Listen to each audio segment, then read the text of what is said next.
newest ally of the United Nations, Brazil, largest republic in South America. Brazil, only 5 hours by bomber across the South Atlantic to Vichy-controlled Dakar.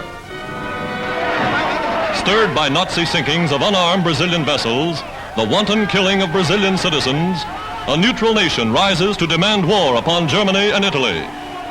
Massing before the Chamber of Deputies, an aroused people hear patriots declare that this assault upon Brazil's honor shall not go unchallenged.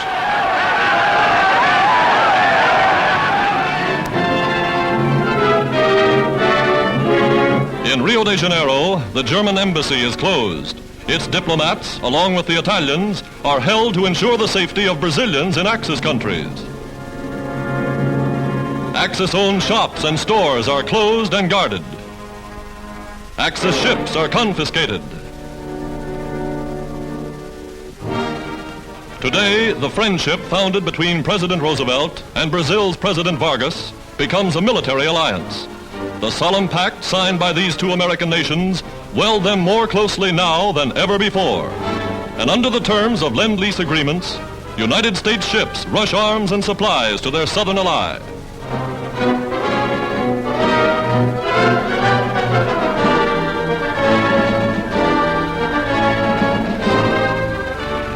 From American aircraft factories, U.S.-trained Brazilian pilots take home training planes for their rapidly growing Air Force, flying them direct from North to South America. One of the most remarkable flights ever made by training planes, a 6,000-mile trip under their own power.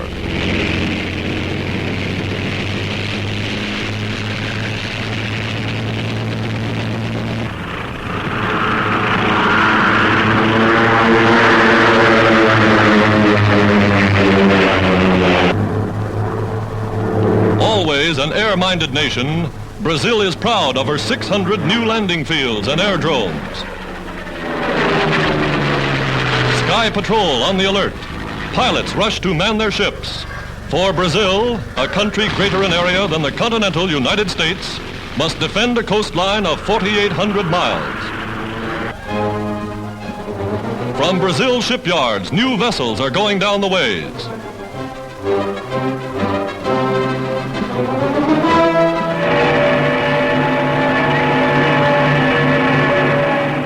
President Vargas promised Brazil will defend her waters, will man her coasts. The Brazilian Navy puts to sea, her efficient fighting force now joining United States and Allied warships on anti-submarine patrol.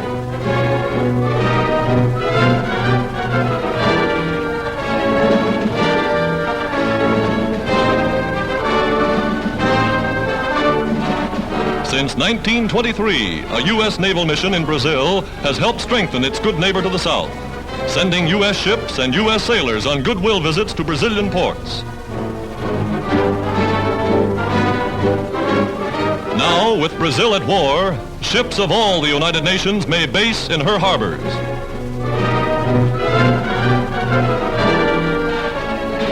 Today, Brazil's armament factories are tuning at top speed.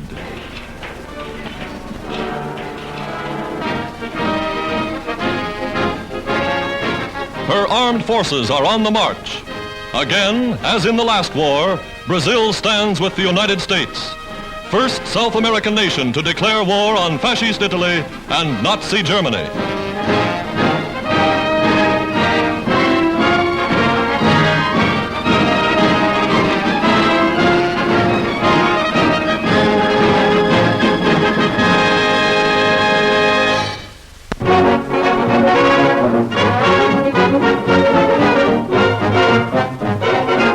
Servicemen on 24-hour leave, sailors in port waiting to rejoin their ships, soldiers on furlough.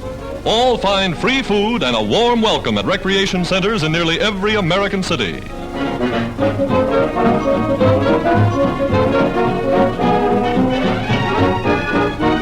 Any United Nations uniform is their passport. British tars and Yankee seamen having the time of their lives.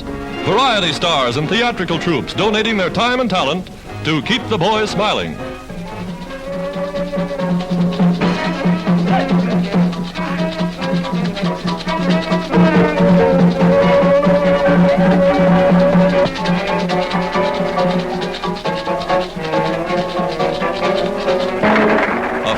dancing star, and none ever played to a more appreciative audience.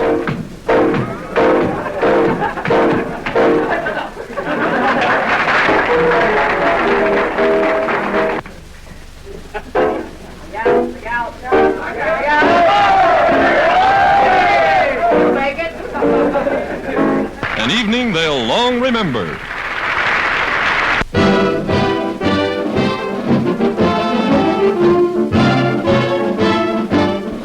A convoy of troop ships arriving in India. Ships scattered as far as the eye can see. These are British Tommies, hardened, seasoned veterans of crack brigades, rushed to meet the threat of invasion to India. Big fellows they are, from all parts of the empire, bringing supplies and equipment in such numbers that no single port in India can handle it all.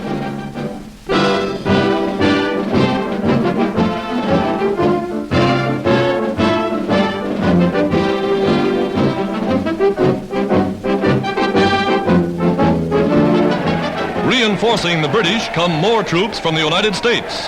Thousands of miles from home, their job is to protect India should Japan decide to strike.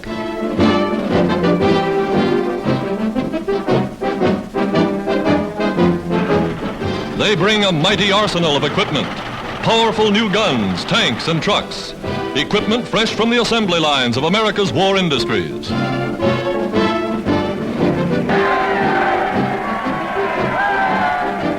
Here in this strange, mysterious land of 350 million souls, they are quick to make friends. They even try to learn some of the Hindus' many dialects, that they may better know Mother India and her people.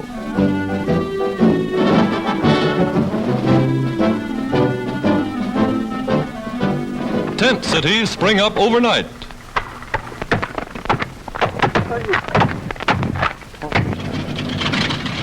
Bombers are timed and tested. For with the lifting of the monsoon, they must be ready to meet the enemy. America fighting a global war on 30 fronts.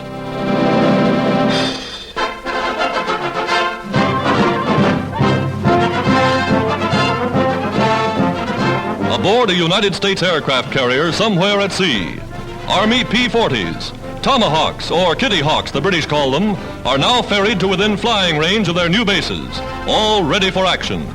Army pilots who'll take them ashore get last-minute instructions. Wheeled to the flight deck, the speedy fighters are ready for the takeoff. Partway by carrier, then the pilots deliver them the rest of the way. Getting them into the air requires real flying skill.